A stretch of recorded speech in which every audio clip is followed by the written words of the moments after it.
এখন শুনবেন স্থানীয় সংবাদ। আসসালামু আলাইকুম। বাংলাদেশ বেতার, রাজশাহী। স্থানীয় সংবাদ পড়ছি মোহাম্মদ আনিসুল ইসলাম। সিরাজগঞ্জ জেলা বিএনপি আয়োজিত নির্বাচনী জনসভায় আজ বিএনপি চেয়ারম্যান তারেক রহমান যোগ দেবেন। দুপুর 2টার পর সিরাজগঞ্জ সদর উপজেলার কালিয়া হরিপুর ইউনিয়নের বেসিক শিল্প পার্কে অনুষ্ঠিত হবে এই জনসভা। বিএনপি প্রধানের এই কর্মসূচিকে ঘিরে জেলা জুড়ে বইছে ভিন্ন আমেজ। উৎসাহ উদ্দীপনে চাঙ্গা হয়ে উঠছেন নেতাকর্মীরা। ইতিমধ্যে শেষ হয়েছে মঞ্চ নির্মাণ সহ সকল কাজ। কর্মসূচিটি সফল করতে দলীয়ভাবে চলছে মাইকিং সহ প্রচারণা। জেলা থেকে ওয়ার্ড পর্যায় পর্যন্ত চলছে মতবিনিময় সভা ও আলোচনীয়। জনসভার নির্ধারিত স্থান, মঞ্চ নির্মাণ সহ অন্যান্য কাজের অগ্রগতি পরিদর্শন করছেন বিএনপির স্থায়ী কমিটির সদস্য ইকবাল হাসান মাহমুদ টুকু সহ কেন্দ্রীয় ও স্থানীয় নেতৃবৃন্দ। নিরাপত্তা নিশ্চিতে কাজ করছে জেলা পুলিশ।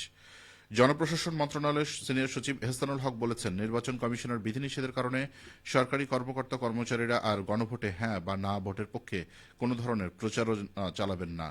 গতকাল রাজশাহী বিভাগীয় কমিশনারের কার্যালয়ে আয়োজিত গণভোটের প্রচার ও ভোটার উদ্বুদ্ধকরণ বিষয়ক এক মতবিনিময় সভায় রাজশাহী বিভাগের প্রশাসনের কর্মকর্তাদের তিনি একথা বলেন। সিনিয়র সচিব বলেন, আগে নির্বাচন কমিশনের এই ধরনের সুনির্দিষ্ট বিধিনিষেধ না থাকায় সরকারি কর্মকর্তা কর্মচারীরা গণভোটে হ্যাঁ ভোটের পক্ষে প্রচারণা চালিয়েছিলেন। তবে এখন নির্বাচন কমিশন স্পষ্ট নির্দেশনা দেওয়ায় সরকারি কর্মকর্তা কর্মচারীরা কোনো পক্ষের হয়ে প্রচারণায় অংশ নেবেন না। সভায় রাজশাহী বিভাগের বিভিন্ন পর্যায়ের প্রশাসনিক কর্মকর্তারা উপস্থিত ছিলেন। জাতীয় নাগরিক পার্টির মুখপাত্র ও সাবেক উপদেষ্টা আসিফ মাহমুদ সজীব ভুইয়া বলেছেন, বিএনপি যদি আওয়ামী লীগকে পুনর্বাসনের চেষ্টা করে তবে তারা আবারও বিপদের মুখে পড়বে। একই সঙ্গে এতে দেশ একটি ভয়াবহ পরিস্থিতির দিকে এগিয়ে যাবে। আজ বেলা 11টার দিকে বগুড়ার আদমদীঘি উপজেলার রহিমউদ্দিন ডিগ্রি কলেজ মাঠে জামায়াতে ইসলামী আয়োজনে মার্চ ফর দাঁড়িপাল্লা কর্মসূচিতে প্রধান অতিথির বক্তব্যে তিনি এসব কথা বলেন। আসিফ মাহমুদ বলেন, আগামী দিনে দেশে আওয়ামী ফ্যাসিবাদ রোধ করতে হলে গণভোটে হ্যাঁ ভোট দিতে হবে। গণভোটের মাধ্যমে জনগণের প্রকৃত মতামত প্রতিফলিত হবে।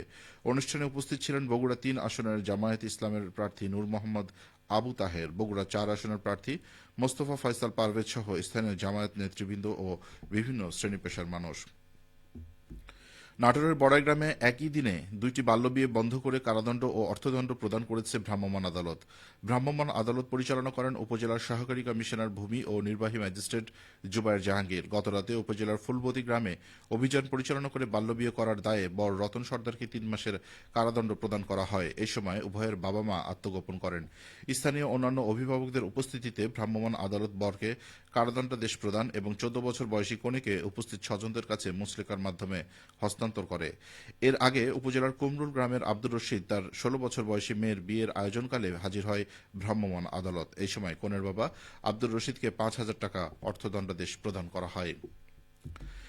নওগাঁর মহাদেবপুরের ডাম্প ট্রাকের চাপায় 5 জন নিহত হয়েছেন। এতে গুরুতর আহত হয়েছেন আরও একজন। আজ ভোরের দিকে এই দুর্ঘটনা ঘটে। নিহতরা হলেন উপজেলার এনায়েতপুর ইউনিয়নের নূরপুর গ্রামের মাংরা ওরাওয়ের ছেলে সনসু ওরাও, জুটুয়া পাহানের ছেলে বিপুল পাহান, খোকা পাহানের ছেলে বীরেন এবং মৃত নরেন পাহাড়ের ছেলে উজ্জ্বল পাহান এবং অনিল পাহানের ছেলে বিপ্লব। আহত সামন্ত একই গ্রামের রমেশের ছেলে। পুলিশ ও স্থানীয়রা জানান, আজ ভোরে 2টি ব্যাটারি চালিত চার্জার ভ্যানে করে মালামাল নিয়ে মহাদেবপুরে হাটে যাচ্ছিলেন স্থানীয় কয়েকজন কৃষক ও ব্যবসায়ী। পাটকাঠি শিবপুর এলাকায় পৌঁছালে নজিপুরগামী একটি বালুভর্তি ডাম্প ট্রাক ওই ভ্যান দুটিকে সজোরে ধাক্কা দেয়। এতে ঘটনাস্থলেই 3 জনের মৃত্যু হয়। স্থানীয়রা ভ্যানে থাকা অন্য 4 জনকে গুরুতর আহত অবস্থায় উদ্ধার করে মহাদেবপুর উপজেলা স্বাস্থ্য কমপ্লেক্সে নিয়ে যাওয়ার পথে আরও 2 জনের মৃত্যু হয়। মহাদেবপুর থানা পুলিশ জানায়, দুর্ঘটনার পর থেকেই ঘাতক ট্রাকের চালক পলাতক রয়েছেন। ট্রাকটি জব্দ করা হয়েছে। এই বিষয়ে পরবর্তী আইনানুগ ব্যবস্থা প্রক্রিয়াধীন রয়েছে। খেলার খবর, ব্যাডমিন্টন। রাজশাহী প্রকৌশল ও প্রযুক্তি বিশ্ববিদ্যালয়ে আয়োজিত আন্তঃহল ব্যাডমিন্টন টুর্নামেন্টের ফাইনাল খেলা অনুষ্ঠিত হতে যাচ্ছে। আগামীকাল রাতে শহীদুল্লাহ হলে আয়োজিত এই ফাইনালে প্রতিদ্বন্দ্বিতা করবে শেরেবাংলা হল ও জিয়া হলের শিক্ষার্থীরা।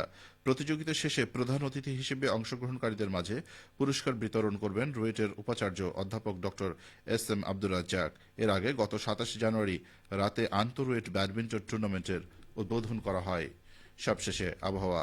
আজ দুপুর 2টায় রাজশাহীতে তাপমাত্রা ছিল 25 ডিগ্রি সেলসিয়াস। এই সময় বাতাসে আপেক্ষিক আর্দ্রতার পরিমাণ ছিল 46%। রাজশাহী ও পার্শ্ববর্তী এলাকায় আজ সূর্যাস্ত সন্ধ্যা 5টা 49 মিনিটে। সংবাদ শেষ হল। আমাদের পরবর্তী সংবাদ বিকেল 4টা 5 মিনিটে।